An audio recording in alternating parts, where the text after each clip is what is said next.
How y'all doing today? Happy Saturday. Yes, we are at the last Saturday of October 2025. Can you believe how time is flying? Oh my God, I have not seen y'all in 7 whole days. How y'all doing? How was y'all week? Like, I'm super, super, super excited. Wait, let me tell you why. Not yesterday. Day before yesterday was awesome weather. Awesome. Now it's like 50 degrees. So yeah, I'm still waiting, but I'm getting more and more excited because it's not a lot of warm days like that. So it's gonna get cold. So yes, it's coming. It's coming. Thanks for everybody that's listening and tuning in. Thanks for spending your Saturday with me. Your one and only Shavana, your favorite accountant. Um, I have not seen y'all. It feel like it's been so long. I just really, really miss y'all. So look, I understand we just ended another week. So if you have encountered some highs and some lows, it's okay. Still thank God that you are in the land of the living. Still thank God you're still here. And that's a blessing. It's okay to be that way and feel that way. Feel your feelings because they're real, but don't stay in that space.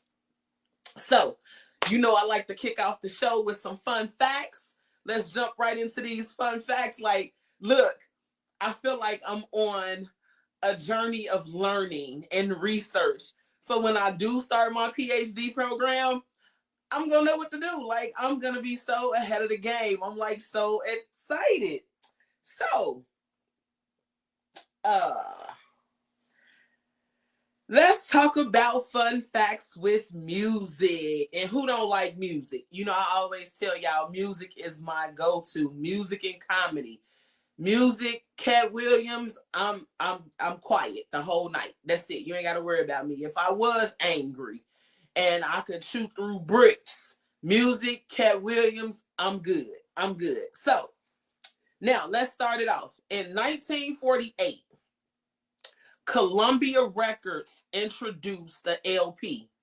Did you know that LP stands for long playing? I didn't. I never knew what it was for. But however, in 1948, that would have happened. So that is 72 years. No, 77 years. Like, whoa. Because this is 25 and then that's 48. Wow. 1948.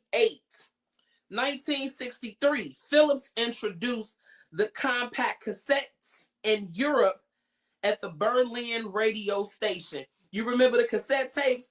Wait, I know everybody remember the black ones, but do you remember the ones that was like the different colors with the yellow and the pink inside? Oh, those were my favorites. And when Walgreens used to sell them, OMG, it was the best. In 1964, the 8-track tape was introduced to the United States market. In 1965, the first pre-recorded music cassette was released in Europe. So although it was here and we were able to listen to it, it wasn't fully released until 65. So music came a long way from 48 to 65, right? So in 1966, music albums and cassettes were released in the United States. Wow. Like, I didn't know that. I thought that it had been ongoing forever and forever. In 1972, IBM introduced the floppy disk, and that was to store your data, right? That was to store, it was like the flash drive, the older invention, right? However, people were putting their music on it and using it as release discs to give to people to listen to their music. In 1982, compact discs, Philips, the name brand Philips, had invented an ideal for CDs as a replacement for records and cassettes. So in 1976, this is when that dropped. Now, I remember the CDs because at the time we were able not just to use CDs for music, but remember we had the CDs that we used to put into the computer and it'll pull up whatever you were looking for, or you could save information on that CD. Walgreens used to sell those in the 10 pack and in the 50 pack. Yes. And then Circuit City had the 75 pack. Oh, I was all over it. Yeah, I'm telling my age. I know I am, but it's okay. I still look good. That's all that matters. In 1982, the MP3 was originally developed in the early 80s. However, it wasn't released until 1992 that it went mainstream until 1999. In 2002, the new era, we get to streaming, right? It's 24/7 accessibility. It's for mobile, internet, on the go. People no longer use cassette tapes and CDs and 8 tracks. But let me tell you a secret. I still have like 377 CDs. Yes, that I still have the actual covers to. And you remember the little pamphlets that used to come in the CD cases about the artists? I still got all of those too. Yeah, and back in the day when we didn't have it and we used to get them from our friends, we used to say they were bootleg CDs. I got about 200 of those. Yes, I do. Yes. So I hope you guys enjoyed my fun facts about music because that's what it was about. I hope you gained something from it because I did. We're still in the month of October, so that means we're still celebrating those October birthdays. So if you're out there and your birthday has passed, happy belated. If you're still celebrating, of course, like I would for the entire month, be safe, be careful, have fun, and don't forget to send your girl some birthday cake. We got 2 special birthdays left in this month, and that is my girl Shawanda that's celebrating her birthday on the 30th, and my nephew Tay that's celebrating his birthday on the 30th. Please like, love, share the content. If you haven't already done so, go on over to YouTube, put in Anointed County, hit that subscribe button and that bell for notifications. So when our videos are uploaded, you can always go back and watch. And feel free to give us feedback. And if there's something that you want us to specifically talk about and discuss, feel free to leave us that information as well. We will take that in consideration because, again, our audience matters, right? Now, excluding today, and this is my announcement, we have 6 more days remaining before those estimated tax payments are due. So, October 31st, those estimated tax payments are due, regardless to the federal government shutdown. Your payments are still due. Now, I'm going to start with some disclaimers because as I've been talking throughout this month about the awarenesses, this awareness is about breast cancer. That's what our show is about today, raising awareness for breast cancer. And I had the liberty of interviewing 3 amazing women who did not want to come on, but they shared their story and did not mind, letting me see the inside of everything that I had questions to. And wow, it's going to be a phenomenal show today. Get ready. So, my disclaimers. Today's topic includes topics such as cancer and the impact on life, which may be emotionally difficult for some people to handle. If you must leave, I understand. But I do say thank you for still supporting Anointed County. Thank you so much. But it's important to take care of yourself. So if you have to walk away, if you cannot watch the entire segment, it is okay. Self-awareness is also important as well. If you know someone that's facing cancer, I have some trusted resources for you. We have the ACS, which is the American Cancer Society. They are 24/7. Their contact number is 1-800-227-2345. We have the NCI, which is the National Cancer Institute. Their number is 1-800-4-CANCER, the number 4 and cancer, CANCER. Or you can go to cancer.gov / and hit contact. We have the Cancer Care Hotline at 1-800-813-HOPE. That's 1-800-813-HOPE. We also have the Cancer Support Community number, which is 888-793-9355. Or you could go to www.cancersupportcommunity.org. You can also dial 211 or visit 211.org for local support and resources. The show may go longer than our normal 1-hour show. So again, if you have to step away, if you cannot watch, we do understand. Thank you for your time. We want to be safe. Keep in mind that this is a safe space. This is a supportive space. We want to help one another with experiences, thoughts, resources, and suggestions. If you'd like to share your testimony, encouraging words, or other resources that I have not mentioned, our phone lines are open today for that. That number is area code 312-837-7219. As always, please like, love, share, and comment on the content, for it is very, very, very important. You do not know who is going to need this information. A lot of people suffer in silence, and some people can put on that happy face and take on that facade when they don't want to let others in. So just by sharing information is very, very good. Again, I cannot express sharing free information is so very important. It's very, very valid. This podcast is educational and it's for awareness purposes. While we assist listeners in managing finances during this time, we cannot give you medical advice. But again, we have resources and a network of individuals whom we can refer you to.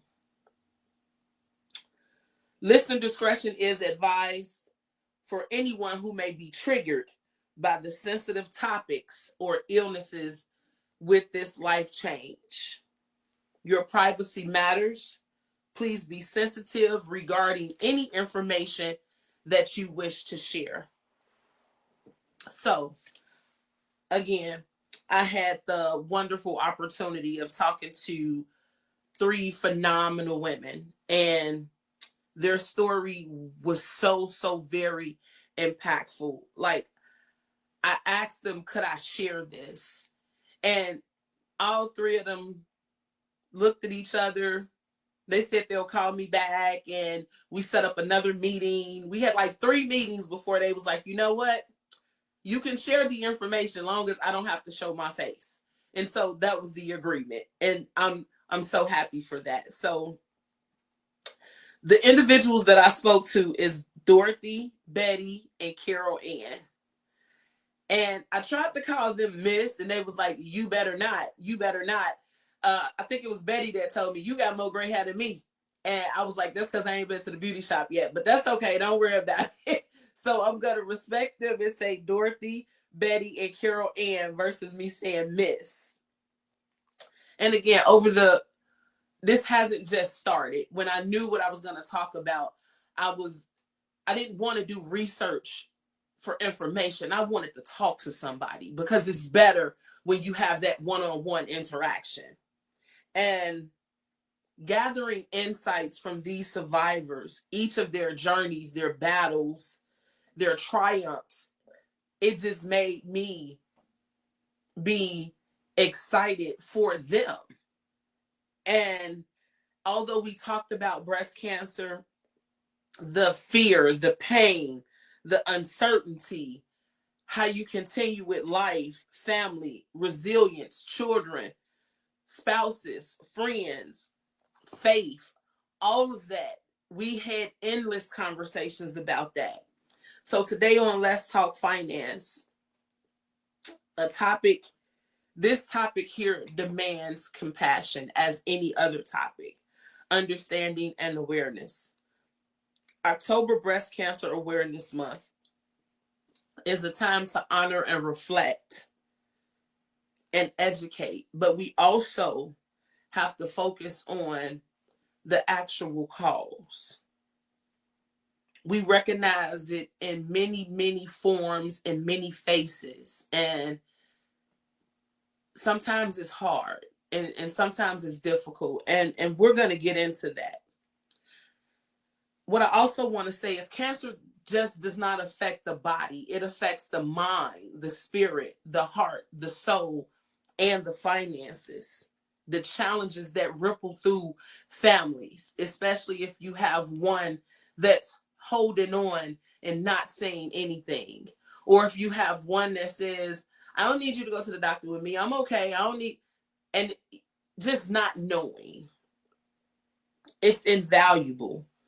This is a purpose. And again, this is a safe space for us to talk and share our testimonies.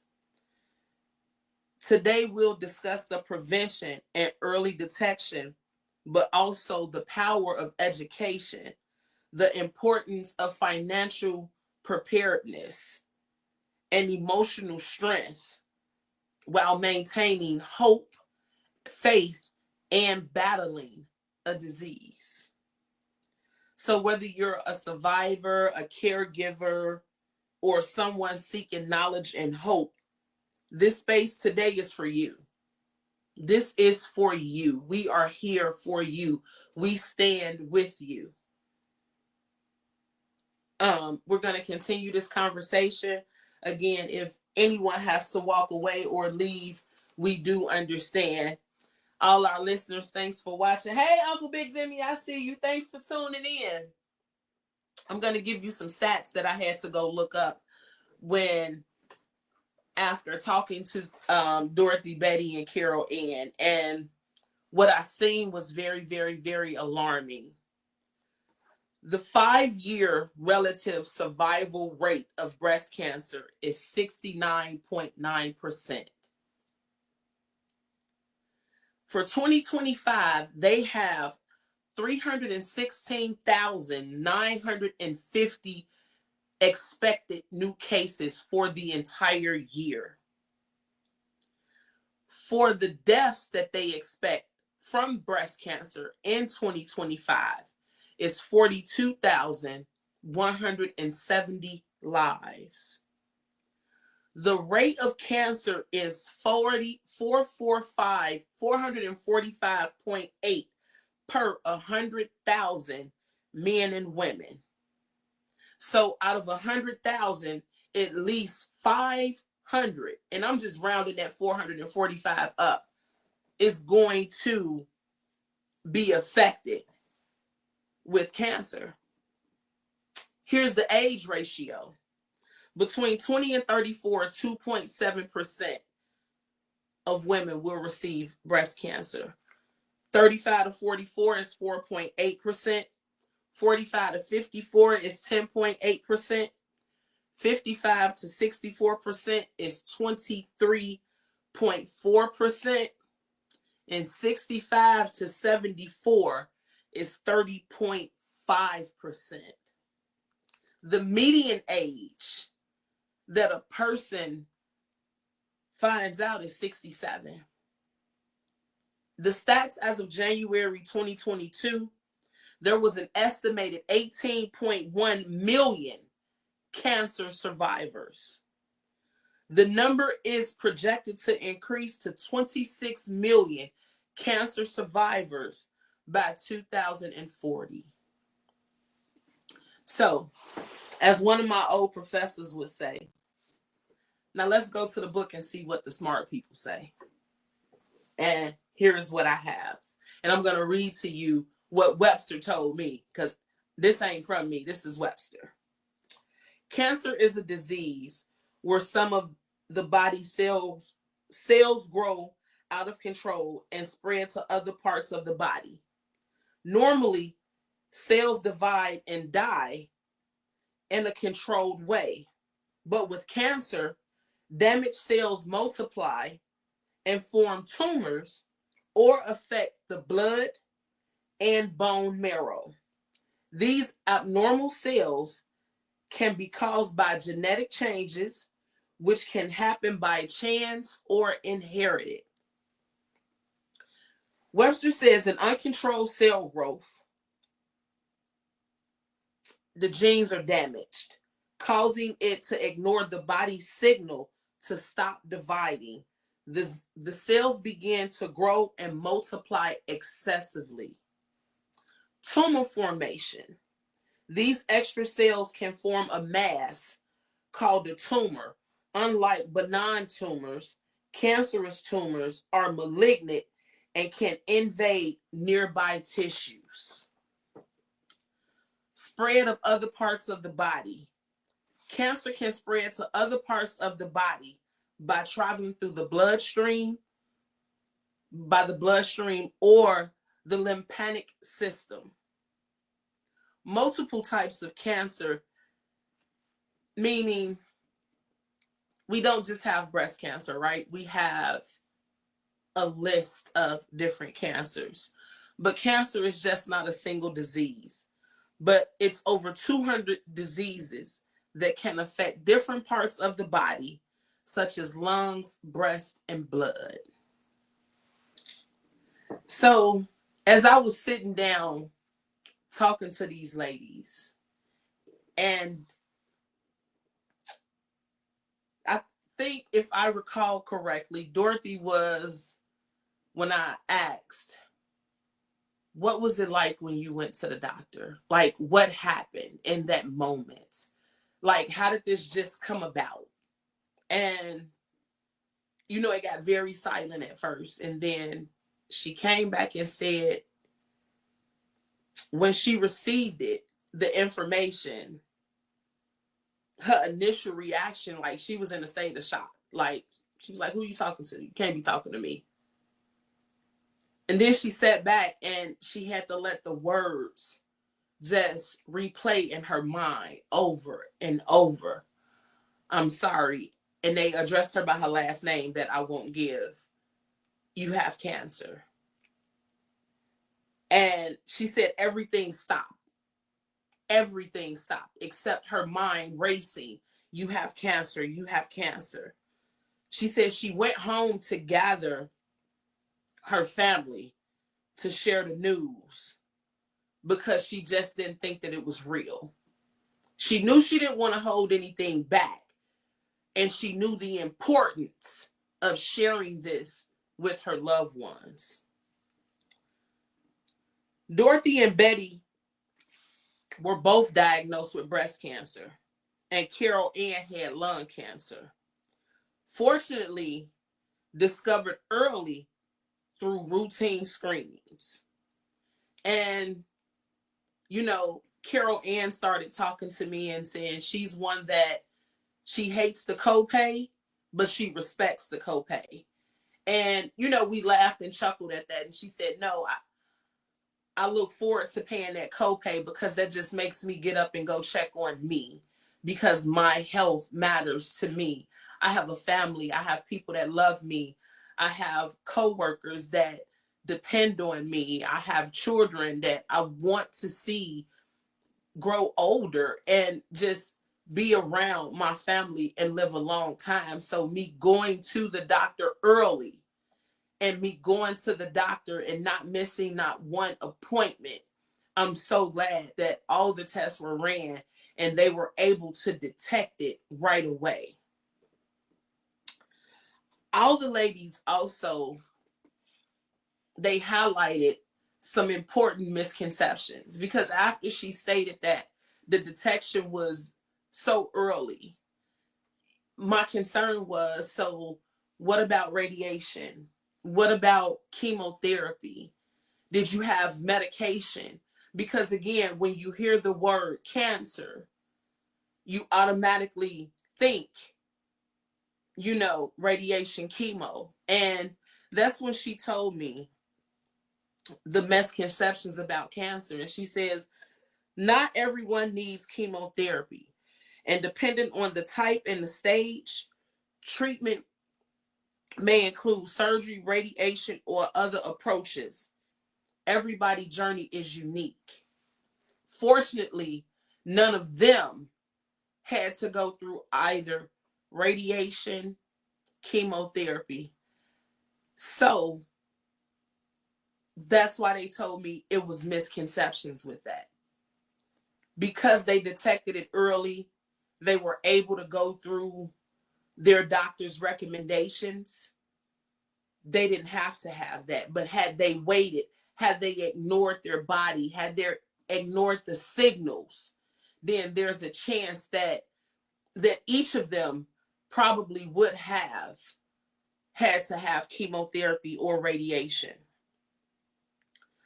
I know they said that detection is so important in the early stages. And as Dorothy began to talk, she began to say how she went in for a biopsy. And she said something had initially told her to take the day off work. And so after she left the doctor's appointment, she was going to go take herself out to eat, go have a massage, take in a show, and just chill the rest of the day. Those were her plans. And so she said when she got the news, they then told her, you can have a biopsy. We can remove that cancer, and you're going to have to come back for more screenings. And she said she just sat and she just looked, and she was just puzzled. And it really, really disturbed her, because it was like, me, are you sure? Can we run some more tests? Can we make sure? Because I think you grabbed someone else's chart. That's not me. As I talked to Carol Ann, I wanted to know, because she got really, really quiet as we were talking about the biopsy and the screenings. And she got really quiet, and I saw a sadness come across her face. And I said, were you afraid? Because I get the sense that just talking about it, it's making you sad. And she told me initially she was very, very, very afraid. She said she was frightened. She was afraid, all of the above. But she said that although she was afraid, she still wanted to know. She wanted to know what was going to happen. She wanted to know what were her options. What was her chances of treatment, if any treatment was needed? She needed to know that. And so she said she told herself over and over, I don't know how, but I think I'm going to get through this. I think. That was her word to me. And I just sat as she spoke, and as the tears were welling up, I was getting teary-eyed. And she said, especially in our community, with the Black, brown, and indigenous community, it's so prone for us to have breast cancer that there's no room to be afraid. Go take the test, because it's so important. It's so valuable. She said in a lot of instances, when it comes to her health, she'd rather not know some things, because it's like out of sight, out of mind. And I just got really quiet, because I understand that. Like, if it's a cut on my hand, in about 2 hours, if it ain't turned another color, then I'm okay. It's out of sight, out of mind. I'm not finna go to the doctor for that. It's out of sight, out of mind. So if I get a pain in the next week, okay, I'm gonna take a pain pill, but I'm not finna go to the doctor because I don't want to know the answer. So I felt that from her.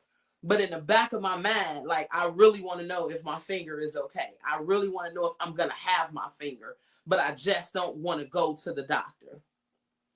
And this is what she said to me. She said, Shavonna, for anyone, and this includes you too, young lady, anyone who might be hesitant or afraid to get screened,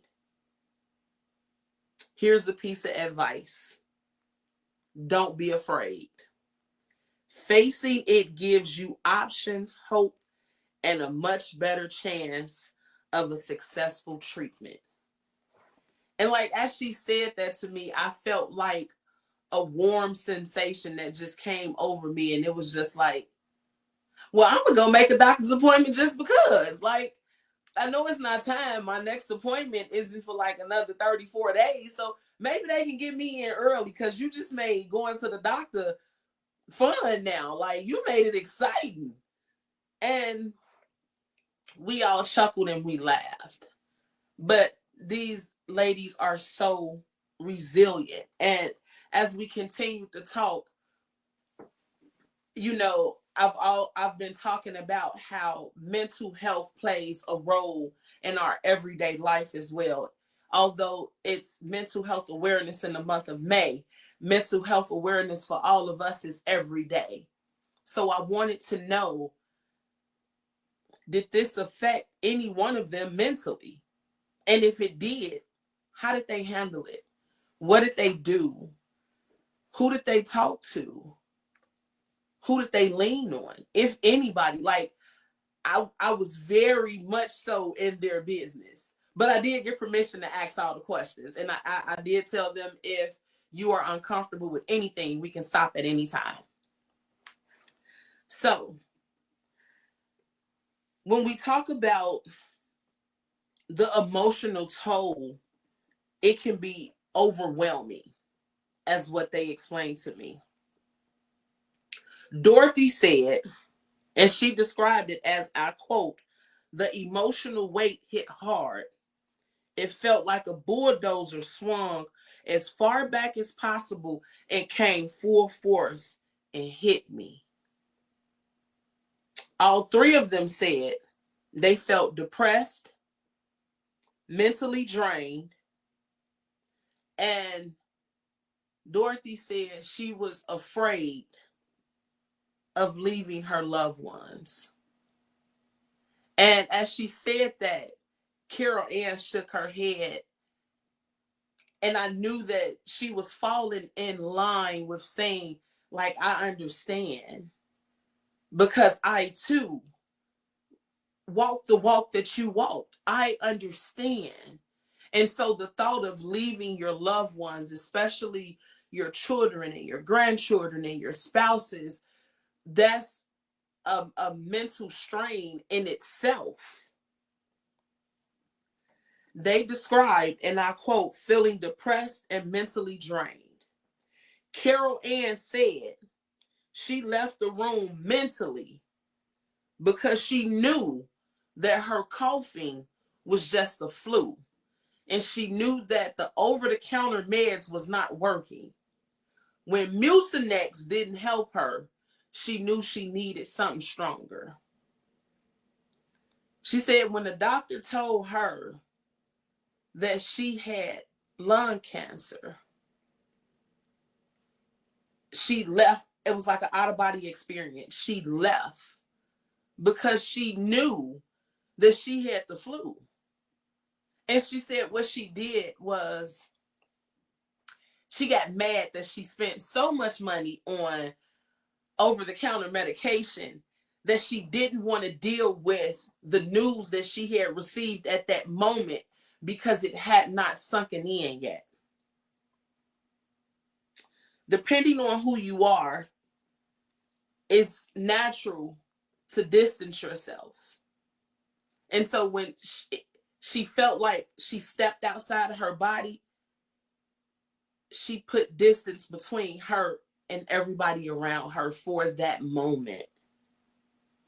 Remember when I said people can hide their emotions and you will never know what they're going through because they can put on that facade. Hey, I'm happy. Hey, want to go out for ice cream? And deep down inside, they're so broken and torn, but they got to put on this facade and this smile so they don't get 21 questions. They said it was hard for them initially to reach out to someone that they really trusted to talk to. Because sometimes when you reach out to people, they become emotional. They automatically go into prayer, depending on who you call. They go to scripture. And I think, if I'm not mistaken, Carol Ann was the one that said, I did not want to hear that it was going to be okay. I didn't want to hear that. And by nature, when we're talking to someone and we're comforting someone, we want to say everything is going to be okay, especially if we are believers in Christ. If we stand on his word, we want to know and believe that it is going to be okay. So we give that information to the individual that's telling us what they're going through, hopefully giving them some type of comfort. And she said those were not the words that she wanted to hear. She said that fear continued to settle in as she dealt with receiving the news. So not only is she having an out-of-body experience, she's trying to comprehend this news, and she's thinking about her family. And she's also thinking about what if she's no longer here with her family. So now she's depressed.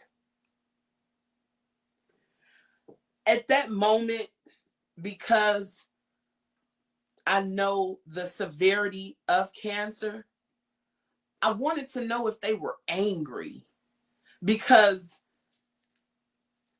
one of the ladies had mentioned that Carol Ann, she had mentioned that she was mad because she had spent so much money on over-the-counter medication that she reverted to finding something else to be angry about versus being angry about the news that she had received.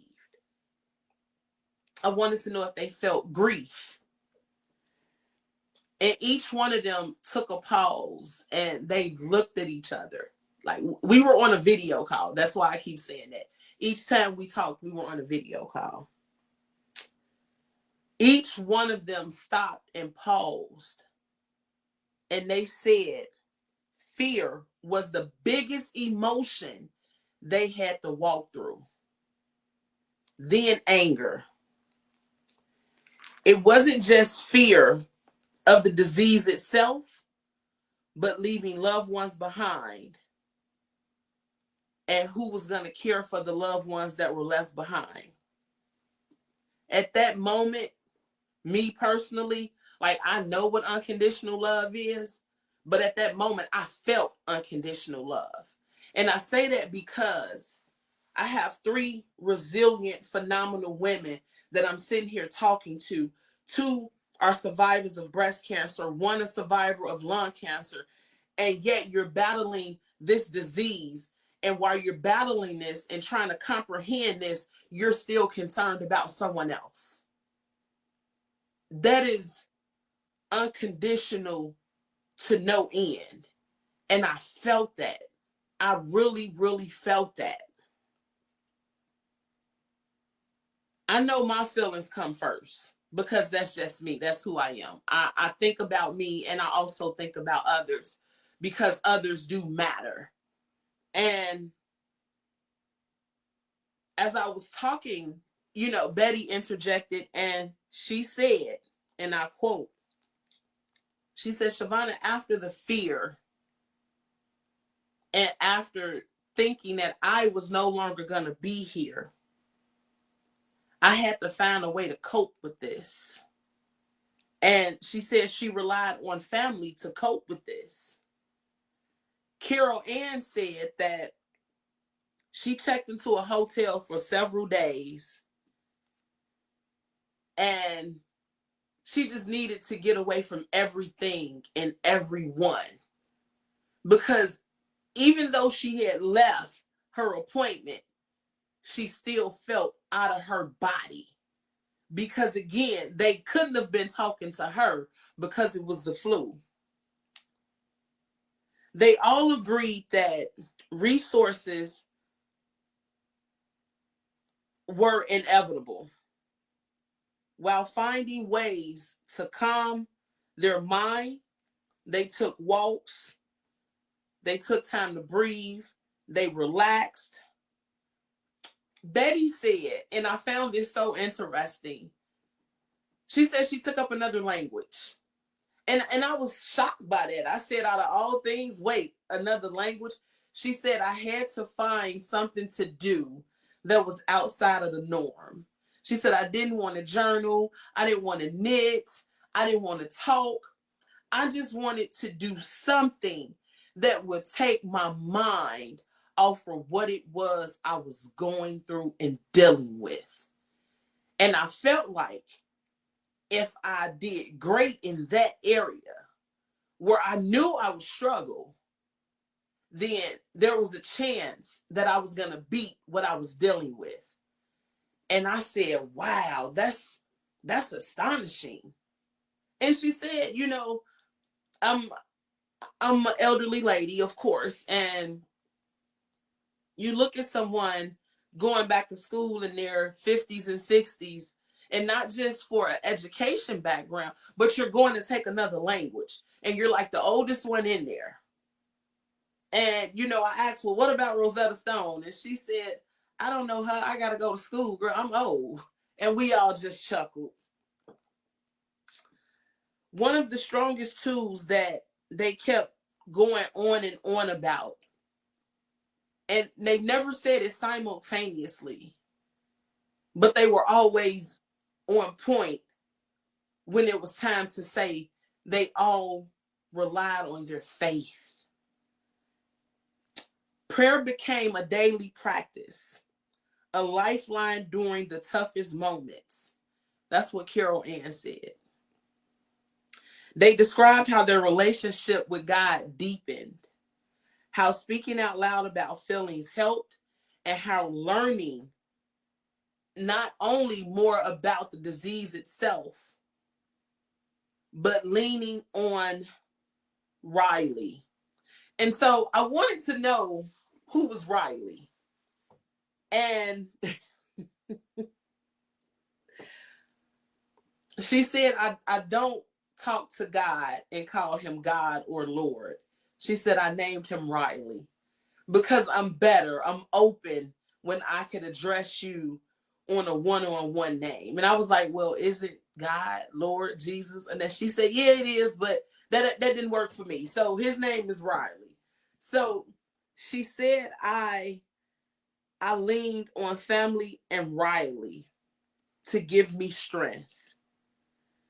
This journey revealed not just the healer in Riley, but also the importance of building a foundation on faith and support that could sustain through the storm. Carol Ann said it took some time for her to talk to God. She said, and I quote, they were never on good terms. So she didn't think God was her friend, especially now since she had lung cancer. Because if we friends, how you gonna give me lung cancer? And as she said that, like my heart deepened. I felt pain. I felt pain out of the words that she was speaking because I understood the words. I understood them in a different context, but I understood the words. Even during fear and uncertainty, hope and faith played a major role at all three of these lady lives. Even Carol Ann, surprisingly. My pastor always says, and he said it Sunday as he preached, he said, in the midnight hour, God cometh. And at that moment when we were talking, I was able to tell her, seek out resources, continue to build your faith, continue to grow your faith. And um, Carol Ann just gently laughed and she said, oh, I did. I really did. Everyone said they leaned on their support system.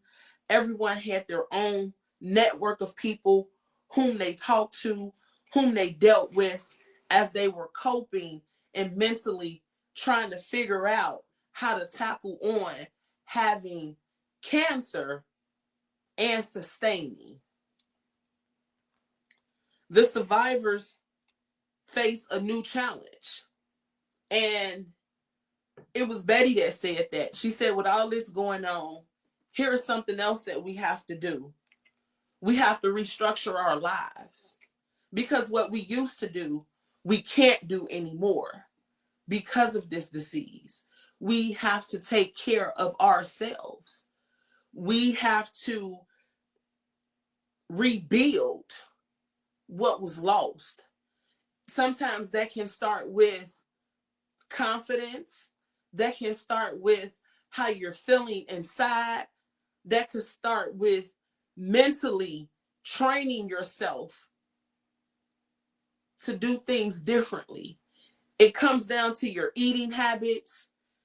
You know, they had all expressed that they were never the ones to look at the nutrition facts, what was in food. They found themselves online researching everything. And as they went into the grocery stores, they still researched that information. What used to take maybe an hour in the store took now 3 to 4 hours because they were more conscious about what was going on. One powerful lesson from the stories I found to be vital, again, outside of faith, was emotional support. Because all three of these ladies talked about having that emotional support. And I think when you're dealing with a disease such as cancer or any disease, I think when you're dealing with anything, you're supposed to have a support team. If my fingernail break, I'm calling somebody because I'm crying because it broke, and that's my support team. Am I a little dramatic? Absolutely. Absolutely. But I have a support team that I can call on and talk to, no matter what it's about. They may talk about me after we get off the phone. No, they'll say it in my face too. But having that support goes a long way, as all three of them talked about endlessly. They emphasized friends, family, love. They emphasized community and support groups. And as Betty pointed out, she said, Shavonna, I could come and I could talk to you, but if you don't have cancer and if you've never been through this, the only thing you could do for me is listen or pray for me. You cannot refer me to anyone. You cannot tell me what this journey is going to be like. You cannot tell me what I'm going to feel. And I understood that. So everybody had their own support network. Everyone found their way, whether it was using resources that their physicians had gave them, talking to other friends and family members, going to support groups. As all of them said, faith was everything. Dorothy said, he'll work it out. And as we all were agreeing, I was waiting on Carol Ann to say something because, like, to me, she was like the snappy one. Like, she had to come back for everything. And because what she stated had resonated with me, that God wasn't her friend, I wanted to know what she was going to say. And so we all paused. And, you know, she knew he was looking at her. And she was like, oh, y'all waiting on me to say something? And I was like, absolutely. Everyone else has said something. And she This is what she said. And boy, were we all surprised. She said Isaiah 53:5. But he was wounded for our transgressions, he was bruised for our iniquities. The chastisement of our peace was upon him, and with his stripes we are healed. The only thing I could say was, look at God. Look at God. And I said, not you quoting scripture. And after that, Carol Ann laughed. She said, girl, we friends now. I said, oh, really? And although this was a touchy conversation, and all of us shedded tears, we were still able to bring light and laughter through the pain. And you know, the ladies are survivors, and as we were talking, they all said, Shavonna, thank you, because we don't talk about this no more. Sometimes we do the breast cancer walks, sometimes we do this, but if we're not really feeling it or time isn't there, we haven't kept up with those support groups. But they all said, we think we need to go back, just because the support itself, because what we were talking about, they had those soul wounds buried that they didn't deal with. And so just talking about it just gave them sense of peace, and it made them go back and take a step back and say, hey, look, I still need to deal with this. I still need some type of help. I'm going to stop right there for a second. I want to acknowledge all my listeners, anybody that's tuning in. Thank you. We will be going past our ending time, 4:15. So if you have to leave, I understand. Please share the information. If you are here, if you know someone who's battling or has overcome breast cancer, please drop a pink heart in the chat. Let's show our support. Let's show our love. Let's stand together. Let's stand in unity.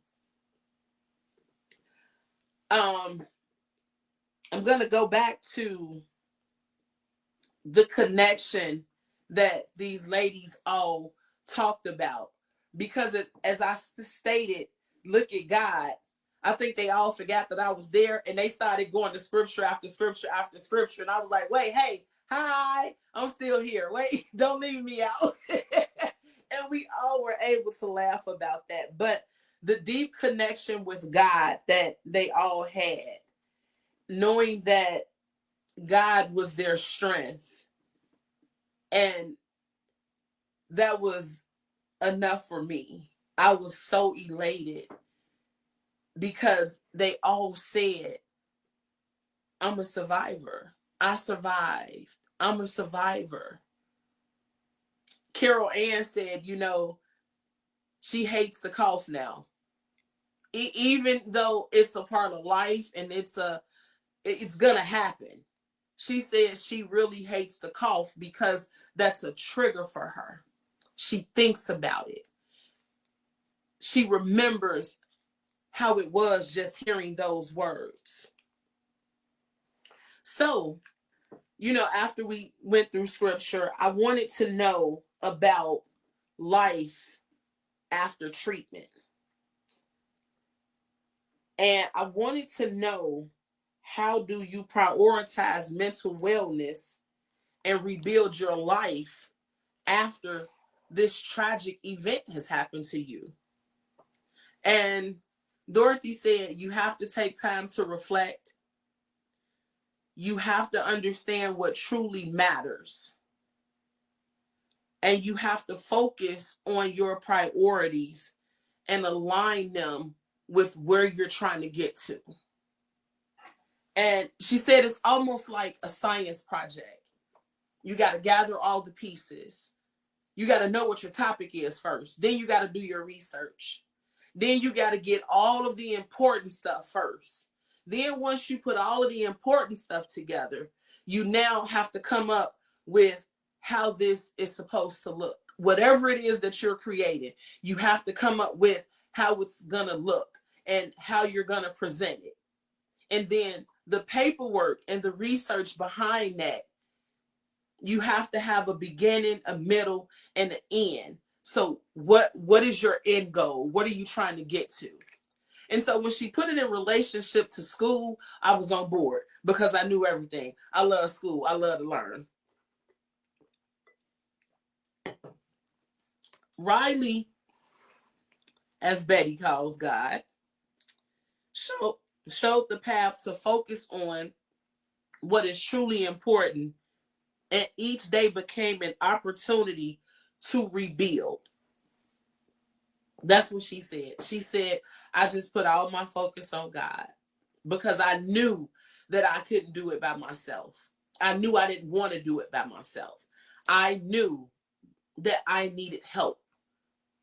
I knew that, and she paused as she started to tear up, and I said, you knew that this was one cross that you could not carry alone.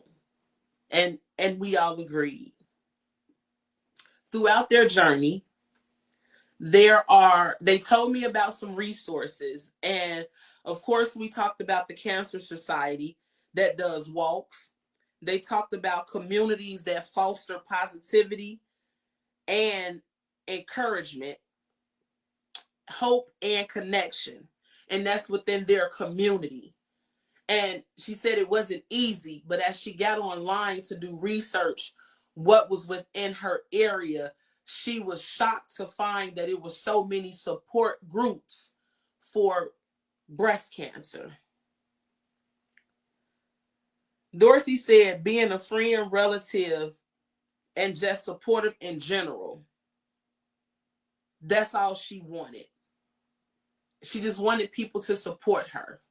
She didn't want all the overwhelming phone calls, all the overwhelming conversations. Like, every time you see me, I'm fragile. She didn't want any of that. She wanted everything to go on as usual. So as we continued to talk, I asked them, what advice could they give me to share that'll be able to help someone that's going through cancer, battling cancer, or even going to get tested, and that's probably afraid of the results. And here's what they said. If you're talking to someone before your appointment, the person you're talking to and confiding in, that trusted person, has to listen without judgment. Sometimes we just need someone to hear us. She said they looked for people to have transportation, meals, and some type of therapy healing. That's on the practical side of coping and battling cancer. They all said promoting the awareness was unbelievable, because it seemed like whether they turned to the left or to the right, when they talked to someone, it was like they were talking to someone that had been through breast cancer or someone that's in it right now. So they said that they would advise anyone to go get tested, go get screened. Don't be afraid. Use your communities, use your help, use your resources. And as they began to talk, I noticed that a lot of this also hit a lot of triggers. But we got through this conversation. As a matter of fact, Dorothy said to me, and I'm going to quote what she says, "Thank you, Shavonna. This helps talking about it. I have tears of joy, and my tears help me heal those who will become survivors."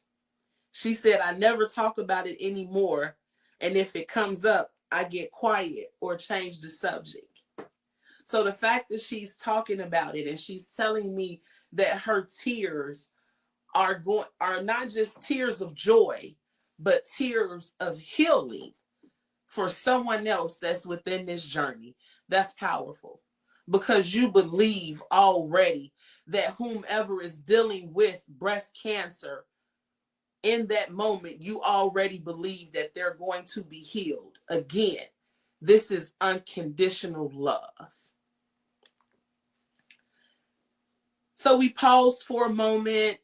We did a little shadow talk just to lighten the mode again. And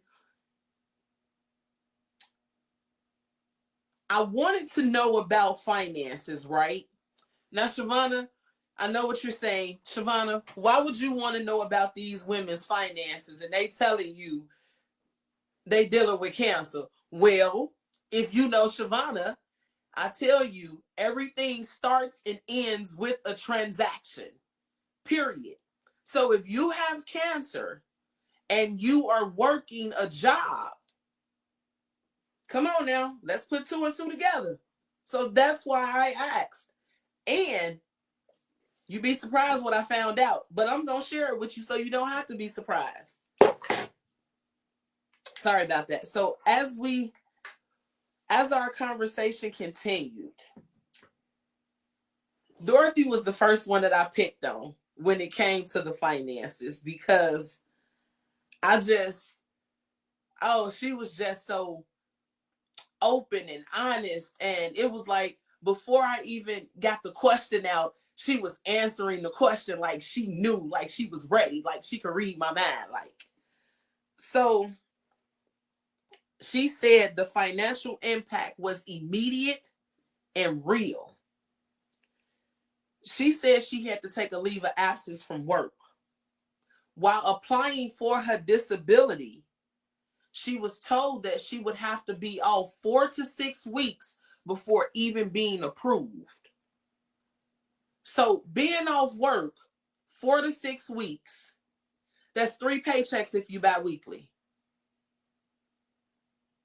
That's going to affect your finances. So I got really quiet because I just needed to know what was going on, what was transpiring. Betty said she was exactly at the 6-week mark before HR had gotten back to her while wondering how bills were going to get paid. Dorothy was also a caregiver for an elderly family member. So the fact that she couldn't work, she didn't have any income, and she's also taking care of someone else financially, that took a really big toll on her. I thought that, and this was a misconception, what about that money that was put away for a rainy day? What about that? Are we saving for the inevitable? Are we planning for that? And I asked that question. And I wanted to know more so about unexpected costs, because now that you heard about this disease, of course, this is totally unexpected. Now we're looking at medical coverage. Does it cover it? What do you have to pay out of pocket? We're looking at co-pays, doctor pays, specialist pays. We're looking at prescriptions, tiers 1 through 5. Your finances. Are you ready for this? All of them said, we had insurance. We just was not expecting it to take so long to kick in, far as work was concerned. It was some out-of-pocket requirements, but it wasn't to the extent that it broke the bank. So I was curious to know, how did they prepare financially for cancer care? And Carol Ann told me, she said, I had to get a secondary insurance because I could not cover everything out of pocket. So I had to get a secondary insurance. And I also set aside, and she said she had started this about 5 months before her doctor's visit. She said something had just told her, put aside $25 a pay period. Just because. No real reason outside of what she normally saves. She just said she would take $25, put it in the envelope, put it in her sock drawer, and leave it there. I look at the situations as transactions, as I already said. And again, I'm an accountant, I'm in the financial industry. I want to know. So here is where the conversation got real. So, and here's what I told them. You have to create a budget that accounts for immediate and long-term expenses. And I know we're in some trying times right now. I know we are. We are in some trying times right now. So it's easier said than done to save money, especially when you don't have it. You got the rent, the mortgage, the insurance, you got the children, you got the school, you got groceries, you got everything coming at you. You can barely do with what you already have. So to take that and try to save, how can you? I get it. So with that being said, here is what I want to encourage everyone to do. Review and strengthen your healthcare plans. Look at your insurance. Read that fine print. If you like me and you're tired of reading, get on the phone and call that 1-800 number and have them to explain it to you. Explain it until you get the understanding, whereas you can go and explain it to someone else. Don't be blindsided by your insurance. Make sure your coverage includes major medical specialists, hospital stays, and prescriptions. Because what if your healthcare does not cover that? Then you're definitely going to need that secondary insurance, that money that's put away for a rainy day. We have to take time to look at this. We have to understand what our deductible is going to be. Our out-of-pocket maximum amount. We have to know what that is. It's just like you get car insurance. And when you go get your car insurance, if they tell you it's a $500 deductible, you may say yay, or you may continue to shop around. You do the same for your health insurance. You want to know what you're paying out of pocket. Some deductibles, you may have to spend $1,000. You got $1,000 laying around? And if you do, my hat is off to you. I tilt and salute you. But if you don't, we have to plan for this. We have a comment in the chat and it says, for nothing is impossible with God. Luke 1:37. Absolutely. Absolutely. Hands down. Hands down. Thank you for that word. I needed to receive that. Thank you. If possible, opt for a plan with a lower out-of-pocket deductible and premium costs. Try to do that. These people go to work every day. There's the 800 number on there. Pick up the phone and call. If you don't want to do it by yourself, get that trusted individual alongside of you that is willing to help you and get those questions answered. Get a supplemental insurance. A lot of people think that we can't have secondary insurances. That's not true. You can have a secondary insurance. What you want to look for is critical illness insurance. That's so important. I learned that when I was caregiving for my father. You want to make sure that it covers cancer, heart attack, stroke, hospital indemnity. I'm sorry. I don't know why I have the hardest time pronouncing that word. Indemnity and disability insurance. That helps cover long hospital stays. And here's where I got all of their attention at. Because as I was telling them this, they were looking at me as like, Well, why didn't you tell us this before? Because we were doing something entirely different. But where I got them was tax deductions. Who don't like tax deductions, right? This is something else to get excited about. Establish a HSA account. That's a health savings account that is tax deductible from your tax return. You are not taxed on that money. If you have a high deductible health plan, use your HSA for tax-free medical savings. It's a write-off. It helps you. It's a write-off. Everybody who don't like write-offs, everybody like write-offs. Funds roll over every year. So every year you're in this, you can roll those funds over. You don't have to take it out. What else you want to do is you want to navigate insurance claims and disability paperwork. What does that mean? After you review it, have somebody else review it. Call that doctor, call that hospital, get on the phone. Hey, I got questions. If they're not answering your questions, if you mean, you'll walk or Uber there, or you'll just drive there. But somebody gonna answer my questions, because this is not my area of expertise. You're gonna answer my questions, and you taking my money, and you giving me medicine and diagnosing me with everything. You're going to answer my questions. I tell you all the time, it is okay to be nosy about you. Keep copies of your insurance policies, power of attorney policies, anything in your medical history. Remember, we talked about this in May, June, and we talked about this in September. Having that legacy plan, having that digital document plan, having everything outlined and saved somewhere. So if the inevitable happens, someone is able to get to your documents. Make sure somebody knows where it's at, whether it's one person or two. Make sure they know where everything is at.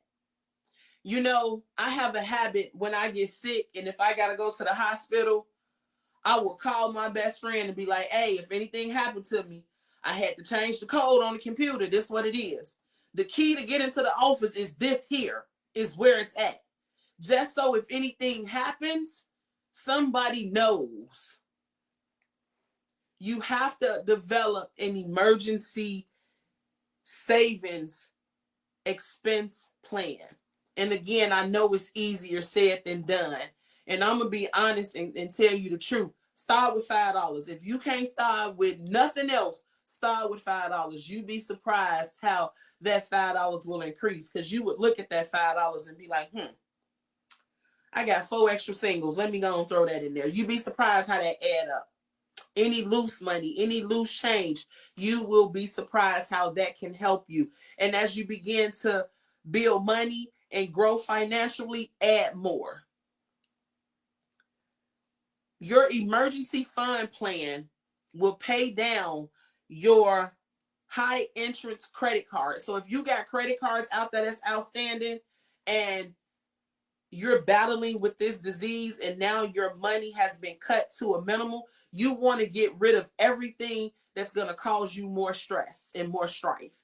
You don't need that. So you want to lower any credit card debt you have. Avoid taking any type of loans. So no payday loans, no car loans, none of those. Don't go to the neighborhood grocery store if they still do that and tell them you need $200. No, don't do none of that, because you don't want to have to pay the entrance rate on that. Now, aim for 6 months worth of expenses, and your end goal should be 12 months of expenses, which means if something happens to me, at least I got 6 months of my expenses already covered. As a matter of fact, if I get sick Tuesday, I got 6 months of my expenses already covered. Let me go and pay that now for 6 months. That should be our train of thought. That should be our process. Our end goal should be having those expenses for 12 months. And as I was stating this, it took Carol Ann to say, Shavonna, I wish I would have done that before I found out the news that I found out. because trying to save and pay for a secondary insurance was a struggle for me financially. That was a big burden on me. And I understood that. But because they didn't know, they were not aware. But guess what? They are aware now and they're doing it. They're saving that money. This can cover bills for treatments and while you're in recovery. It's so important. We have to do that. Now, here's what Carol Ann told me, quote for quote. She said nothing mattered to her. She didn't want to save. She didn't care about saving or nothing. She said someone in the support group, she saw somebody in her support group had singles. And she said when the support group meeting was over, she asked that person, why did they take their singles and hide them as if they didn't trust themselves? And she said the person actually told her it wasn't singles, it was $2 bills. They would go to the bank and get $20 worth of $2 bills, or they would get 50-cent or dollar-cent pieces because they knew that they would not spend that. And they would take it home and put it in the cookie jar for a rainy day. Because you know you're not going to spend that money. If you had a $20 bill, you know you would spend it. But in order not to spend it, you go to the bank and you convert it, still currency, into something that you know that you're not going to touch until you absolutely necessarily have to. I was shocked by that because it takes a lot to do that. It takes a lot of strength to do that. So we were all in a state of shock. And I think everyone said in some way, shape, form, or fashion, we're just going to start putting money in a jar just to save it just because. So here's the thing, my listeners, anybody that's tuning in and that's still here, thank you. I appreciate the support. But cancer is not just a health challenge, it's a life challenge. Whether you're a patient, a caregiver, a friend, a survivor, think about how you could help somebody mentally, spiritually, emotionally, potentially financially. How can you step in and be a resource for someone that's going through? We talked about strategies, like financial strategies and planning and all of that other stuff. We talked about stress and everything. And because I'm an accountant, I see things from an octagon's perspective. I know you guys have heard me say that. I got to see it 8 different ways. So as I was talking to them, I wanted to help them plan for the inevitable. And just so they can have this information in case they come across somebody that they can go share this information with and how it makes a difference. We talked about household incomes, and the lady shared that even with a 2 household income, sometimes it's not even enough to cover everything, depending on how much one makes. And if you play with your withholdings, as I say, and they know I say that often, if you don't have no money coming out for your taxes, you're playing with your withholdings. You're not supposed to do that. But I understand. I get it. So Dorothy mentioned to me that we are living in parallel times. And the reality of the matter is, it's time. It's hard. The times that we're in is very, very hard. And trying to cover all of your necessities, still have money day to day, and try to save for a rainy day is very, very challenging. Betty said that this was important to her because she knew she needed a better health insurance plan. She needed something that was going to cover her more than the coverage that she was potentially getting. She needed coverage that She found out she was paying out of pocket costs for, and it was draining her. And now it was also playing on her mental capacity now. When she thought she was getting better, she was really getting worse because now she's under a financial strain. So, as your accountant, and I told them this too, I gave them some tips. And they turned around and gave me some tips that they wanted me to share with y'all, and I'm going to do so. You have to know, again, what's covered in your insurance plan. You have to. I have Blue Cross Blue Shield. I know what's covered in my plan. And if I think that something is not there, I'm going to call. Hey, look, do you cover this? If you don't, is it extra to add it on? If so, how much? And then I'm going to want to know, why isn't it a part of the plan? Like, is it not critical enough for you all? But that's just me being nosy. Understand all financial resources that you have available to you. I'm quick to tell someone that. I'm not going to tell you to go borrow from nobody. I'm not going to tell you to loan money from anybody. What I am going to tell you is know your available resources. How do you know your available resources? It comes with research. And you know who you have in your circle. You know who you have in your tier. You know.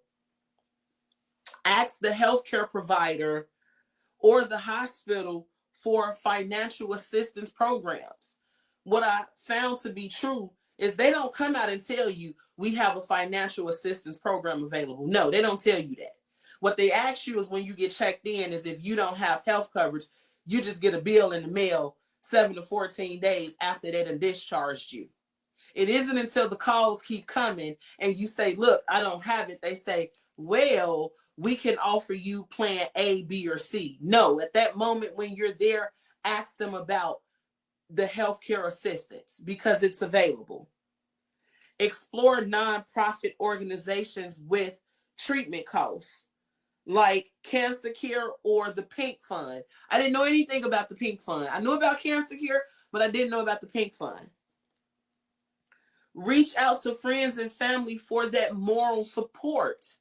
They may not be able to help you financially, but there are other ways that they can show up for you to help you as you're going through this journey.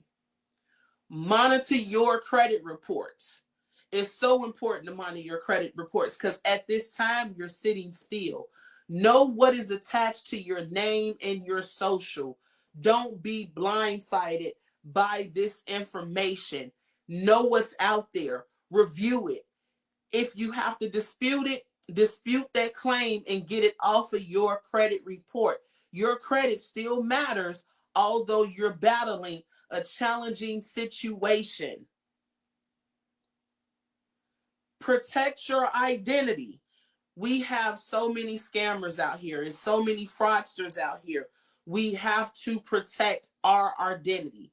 It is so very important to do so because they will come steal and take your identity. And it's like, I didn't know. No, I talked about this during cybersecurity awareness last week. Yes, LifeLock is a good one.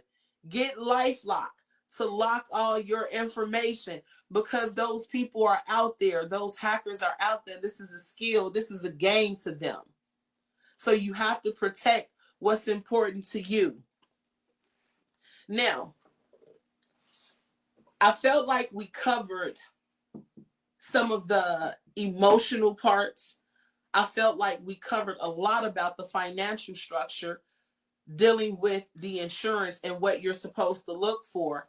I wanted to know how this looked from a workplace standpoint. How do you do this at work? How do you carry on? How do you function?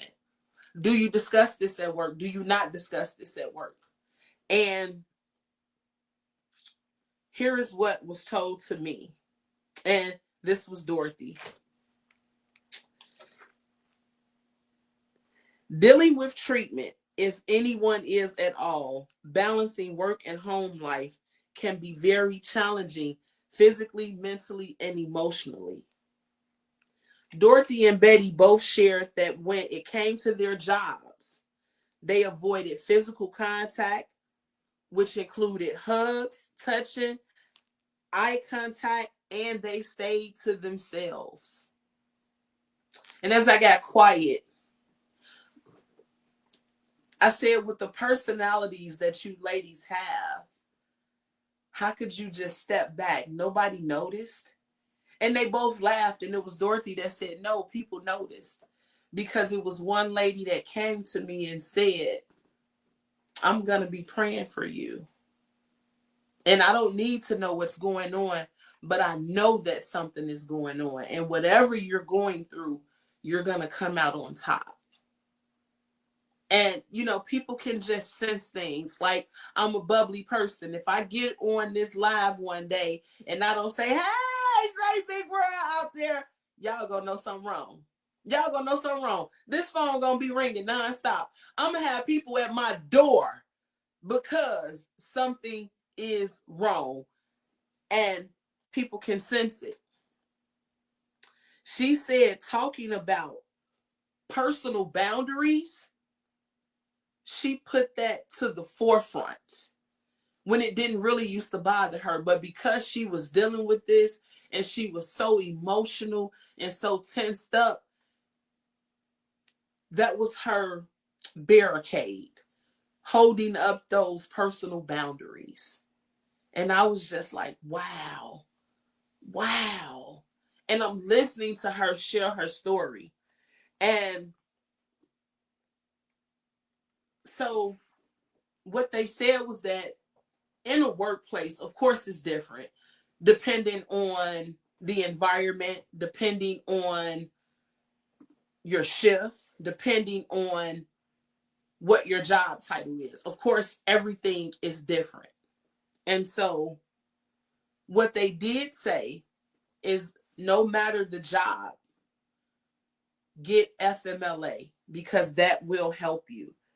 That allows you to take time off of work without your job being in jeopardy for any doctors and healthcare appointments. Your job should issue you those papers, and you take those papers to your physician. Your physician, in return, either gives the documents back to you, or they fax or email those documents to your HR department. And as we begin to talk about the HR department, and I know from working in big corporate industries to small industries, I know that you want to be private, but you also don't want people being evasive in your space. And so you have to tell HR what's going on so they'll be able to help you. As a matter of fact, when I lost my mom, I had to go and get FMLA because it was just certain triggers that would trigger me at work, and it will cause me to get sick and I would have to go to the doctor. But because I was under FMLA, my position or my job was not in jeopardy. So please, if you're working and you're battling any type of sickness or disease, check with HR for your FMLA paperwork, depending on if you've been with the company long enough. But here's what all three of the ladies informed me when it came to receiving help from the employers. They said that employers should offer more support groups for employees undergoing health challenges. Just offer the support groups. Anonymous counseling services. And I can understand why it would be anonymous. Designating mental health awareness days, having those days available. I need a mental health day. Like, I just can't, I cannot do it. I need a mental health day. Learn about your short-term disability and your long-term disability. If you're self-employed, you know you're paying for that already out of pocket. So you have to delegate your responsibilities.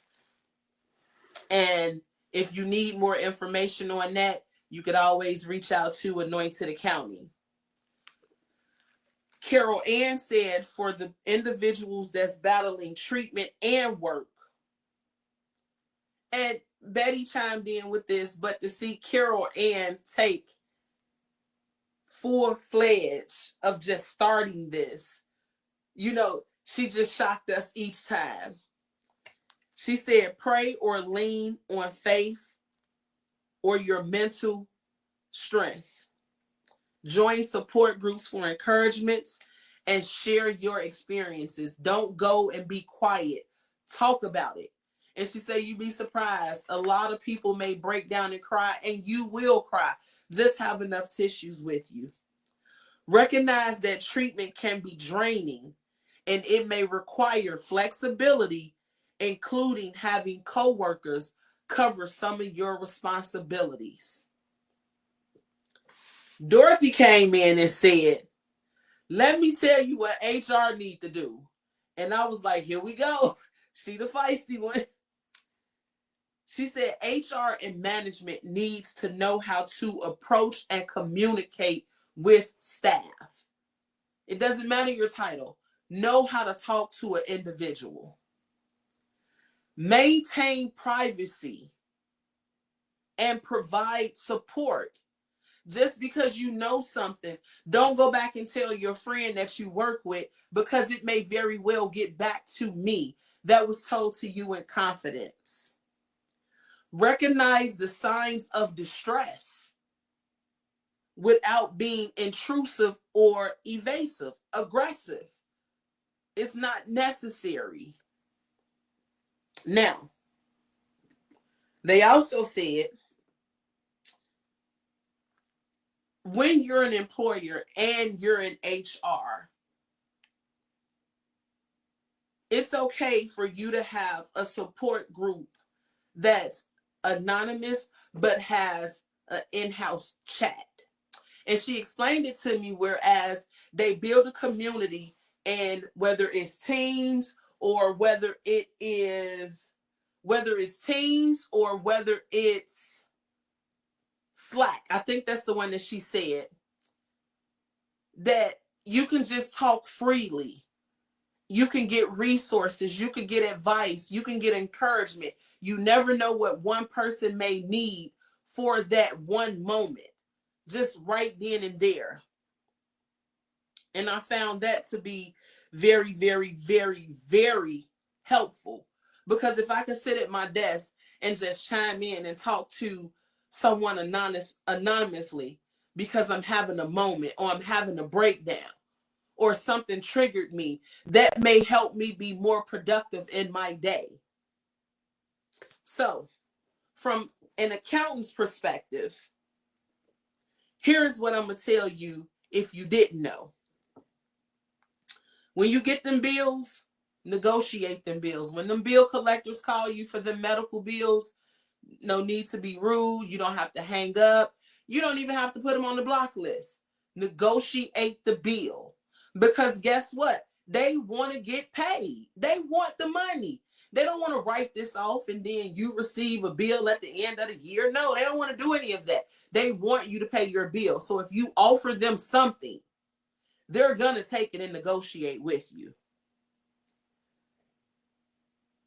Don't be afraid. And this is me, wherever I go, especially going to a restaurant, do not be afraid to ask for an itemized bill. I want to see everything on this bill, including the tax down to the last penny.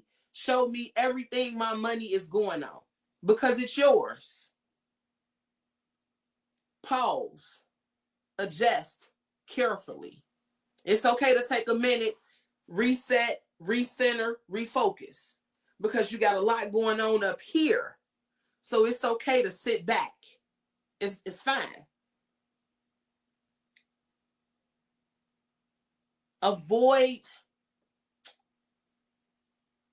when you feel like an attack is coming on and you feel like you just need that peace, or you just need to scream or holler. It's okay to get up and walk away, because it's okay not to be okay. And I don't think a lot of people know that. It's okay not to be okay. It's okay to say, I need a moment. Like I just can't. I need a moment. I can't do it. Give me a moment. Now, here is some advice for you, whether you're in recovery or after recovery. I'm talking about reevaluating your insurance coverage. Because again, things are changing. The cycle is changing as you're progressing. You're getting better. Or you may need some other amendments to your insurance policy or more coverage. So evaluate your coverage. See what you need to add, see what you need to subtract. That is so very vital. Rebuild your emergency funds, because if you've been in them funds and you've utilized them funds, now is the time for you to start rebuilding that money back up. Because again, we're always getting ready for the inevitable. We want to know what's going to come because we don't want to be blindsided. Replenish your savings slowly.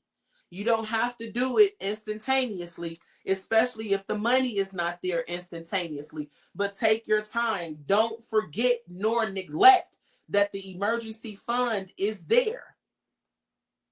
Seek financial counseling. A lot of hospitals, a lot of non-for-profits. Again, you got the American Cancer Society. You got Pink. What was the company I just called out? The Pink Fund. Rely on some of these foundations and organizations to assist you. Get with a financial planner.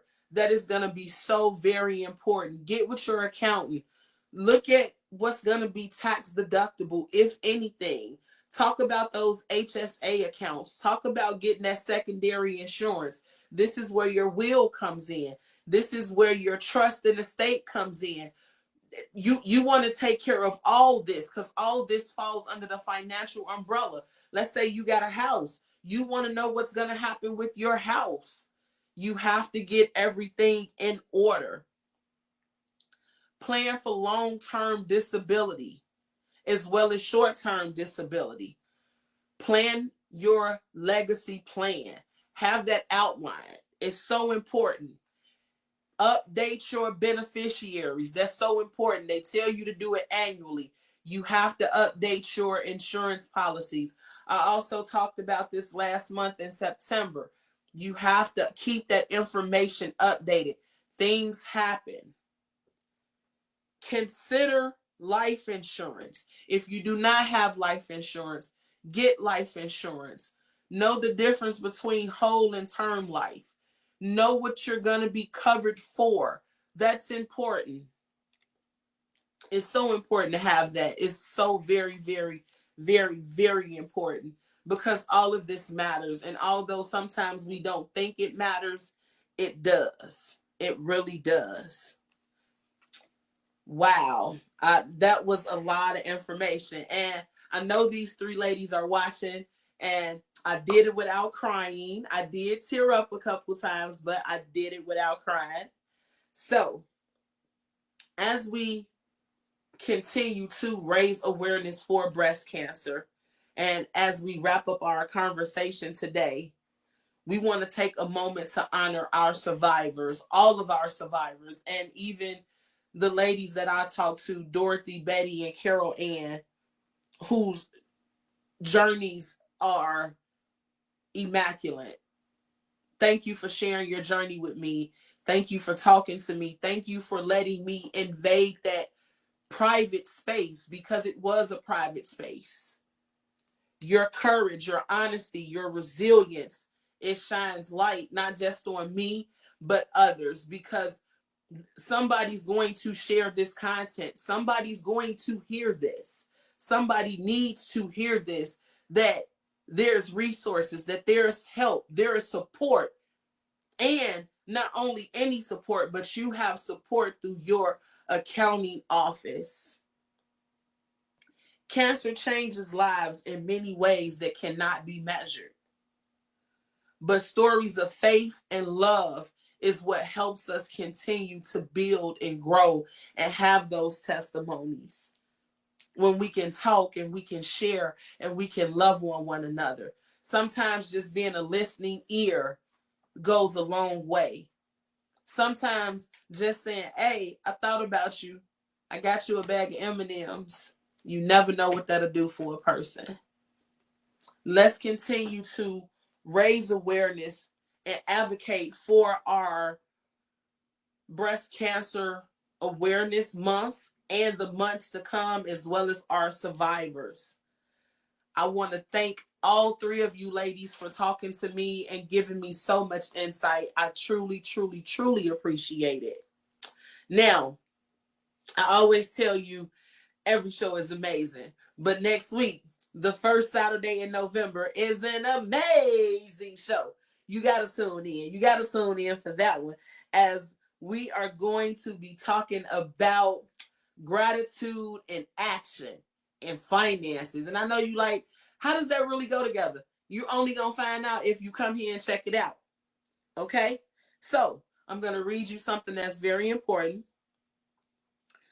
October is coming to a close on the 31st, but this is our last episode for the month of October. So as we're closing out October, we want to reflect on raising awareness for disability inclusion, domestic violence prevention, cybersecurity, and breast cancer. Each one of those topics everyone can relate to in some way, shape, form, or fashion. Now, as we step into November, which is our season of gratitude, so now you see how I go with finances. Let's carry those lessons forward. Let's continue to be thankful. Let's love on one another. Let's be kind to one another. Let's be kind to ourselves, more importantly. And remembering that it's okay not to be okay. I encourage you all, please, before you get off of social media, just hit that share button. Please, if you like some information, contact us. If you want to leave some information and some feedback, please do so. Please, anyone that's online still listening, drop a pink heart in the chat so we can salute our survivors. It's so important. Again, if you have not done so, go on over to YouTube and type in Anointed Accounting, ANOINTED ACCOUNTING, and subscribe to that YouTube channel. Hit that notification bell so when we upload our videos, you will get the notification when it's uploaded. This content is free. I cannot keep stressing it. I really wish back in the day I had free context like this. You don't even know the things that I could have done with this. Share the content, give us feedback. We yearn for that. That's what we're here for, to help one another. Again, this is a safe space that we are providing. Our website is www.anointedaccounting.com, which is www.anointedaccounting.com. Our contact number is area code 312-837-7219. We are on all social media platforms under Anointed Accounting, ANOINTEDACCOUNTING. I want to thank everyone for coming out. Thank you for listening. Thank you for tuning in. Thank you for the support. Just thank you for being you and you only. I wouldn't expect anything less. Take care of yourself. Take care of each other. Have an awesome weekend. Have a phenomenal upcoming week. And get ready for next Saturday, which is the 1st, because that'll be the first Saturday in November. And we are going to have an amazing show. So I look forward to seeing all of y'all back here next week at 3:15. I love y'all. Take care. Peace.